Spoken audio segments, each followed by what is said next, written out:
Hi guys, this is Allison with Sewing with Stitches, and this is continuing our series on the Juki TL-18QVP. We've just threaded our bobbin, and now I'm going to show you how to thread your machine so that you can start sewing. In the last video, I actually didn't have my cap on our spool up here, so always be sure and do that before you wind your bobbin, and definitely have it on before you begin sewing and when you thread your machine.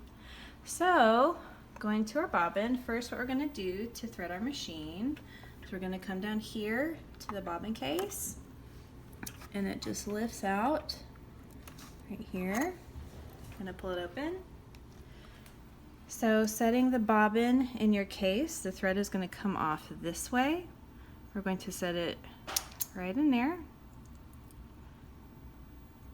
Then pull the thread around to this little side right here. It's going to go up around the tensioner and through this side. Super simple. So now if you'll see, whenever you pull on it, it's going to move in a clockwise direction, which is what you want. So now we just stick this back into our bobbin case like so.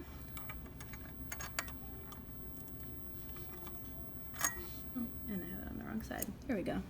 Make sure your lever is on the left side when you put it in. Just snap that shut. Then I'm going to trim just a little bit of my thread tail. And then you can close this door. Okay, coming back up to the top of the machine. Since the TL-18QVP is a semi-industrial machine, you're going to have several tensioners that your thread will go through in addition to the traditional one that most of us are used to seeing on our sewing machine. So if you're using a lighter weight cotton or poly thread, you will only go through the first and the third hole right here.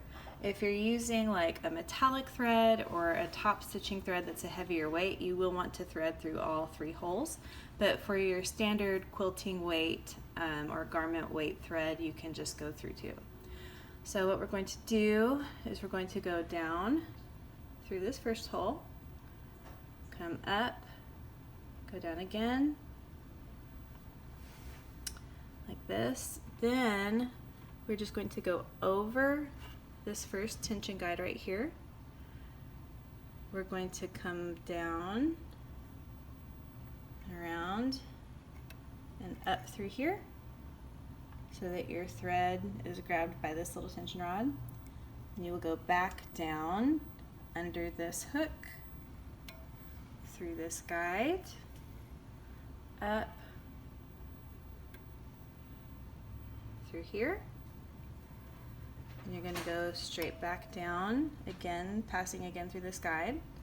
Now here's a really fun part, is threading the needle. And I really like this needle threader because a lot of the parts are metal. There's only this one plastic part, and that's been a real problem for me with some of the other machines that I worked on.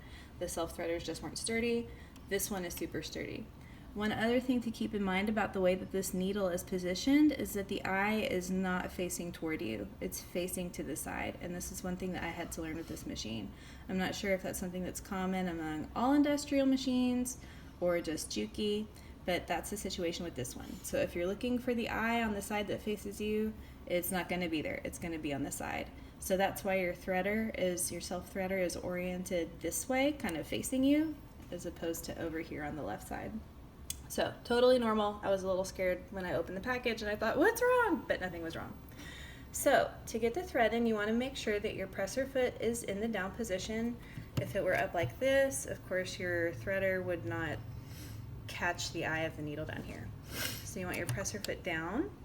You also want to make sure that your needle is in the needle up position, in the factory position, and you can do that simply by pressing your needle up button twice. So now what we're going to do to thread our needle is we're going to bring the thread through this guide right here so that that clicks in place. Then there's this one more little guide right here.